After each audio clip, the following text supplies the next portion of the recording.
Good afternoon, everyone. It's a great pleasure to have Prime Minister Conille and to have Foreign Minister Dupuy here and our colleagues from Haiti. This is an important time for Haiti, an important time for the many countries, including the United States, that strongly support Haiti.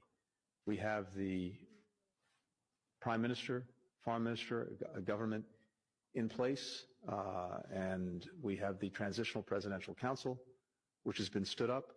And we have the deployment now of the Multinational Security Support Mission to help the Haitian National Police regain full control of critical parts of Port-au-Prince and the country. All of this to ensure that Haiti can return to the path of having free and fair elections and making sure that as we move forward, the support for Haiti from the international community can go forward in the most robust way possible.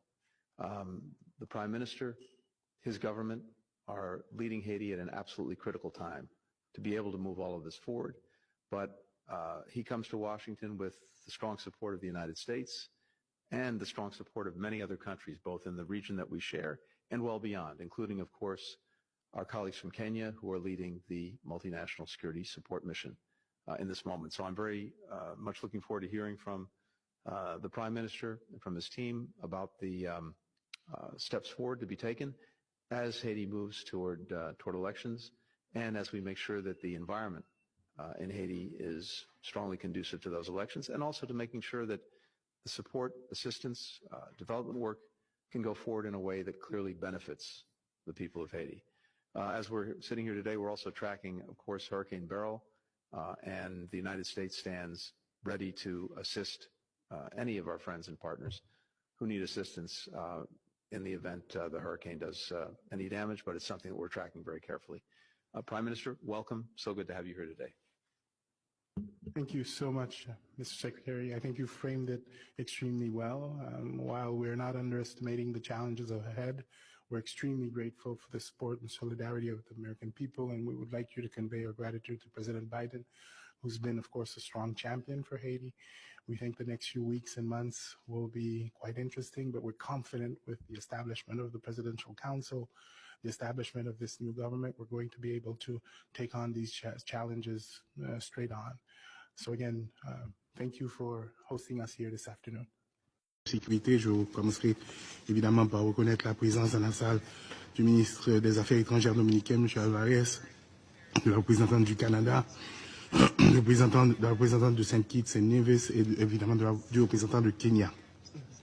Monsieur le Président, Madame la représentante spéciale du BINU, honorable membre du Conseil, c'est avec un sentiment profond de lourde responsabilité, un espoir renouvelé dans l'engagement d'Haïti à être actrice de son propre devenir que je partage avec vous aujourd'hui les aspirations des millions d'Haïtiens. En effet, malgré des années de lutte acharnée et de résilience inébranlable, notre peuple continue de se battre pour un avenir meilleur. Haïti, enraciné dans une histoire de courage et de liberté, est prête à tourner la page décisive de son histoire. Avant tout, permettez-moi d'exprimer ma gratitude envers l'ambassadeur de la Fédération de Russie, son Excellence M. Vassili Nebensia, pour sa présidence du Conseil de sécurité ce mois-ci, et je lui souhaite plein succès dans l'exercice de ses responsabilités. Je tiens également à remercier la présidence précédente, assurée par la République de Corée, pour son engagement exceptionnel et la gestion efficace des travaux du Conseil qui ont renforcé notre mission commune. J'adresse un remerciement spécial au secrétaire général pour son soutien indéfectible envers Haïti depuis son entrée en fonction. Son dévouement pour la cause d'Haïti et sa volonté à travailler à nos côtés pour surmonter nos défis reflète l'esprit de solidarité nécessaire à notre progrès. Sa présence continue et son soutien sont une source d'inspiration et de confiance pour le peuple haïtien. Monsieur le Président, Madame la représentante spéciale du BINU, honorable membre du Conseil de sécurité, je tiens aussi à exprimer mes sincères remerciements à Madame Maria Isabelle Salvador, représentante spéciale pour Haïti et chef du Bureau intégré des Nations Unies en Haïti, pour son rapport détaillé et sa présentation perspicace sur les récents développements en Haïti. Madame la représentante, votre analyse approfondie et vos observations critiques offrent une importante note de compréhension des enjeux actuels. Je remercie également les membres du Conseil pour leur intervention précieuse aujourd'hui. Votre dévouement et votre engagement en faveur de la stabilisation et du progrès en Haïti sont profondément appréciés. Nous sommes conscients des préoccupations soulevées par le rapport du BINU et partageons l'urgence de résoudre de manière durable les problèmes sécuritaires exacerbés par l'activité des bandes criminelles. Ces défis menacent le tissu social et économique de notre pays et entravent nos efforts de reconstruction et de développement. Le rapport souligne également les progrès dans la mise en place de structures de gouvernance transitoires qui sont vitales pour la stabilité politique et sociale d'Haïti. Nous encourageons donc le support du BINU dans l'appui du processus politique pendant ces périodes de turbulence politique.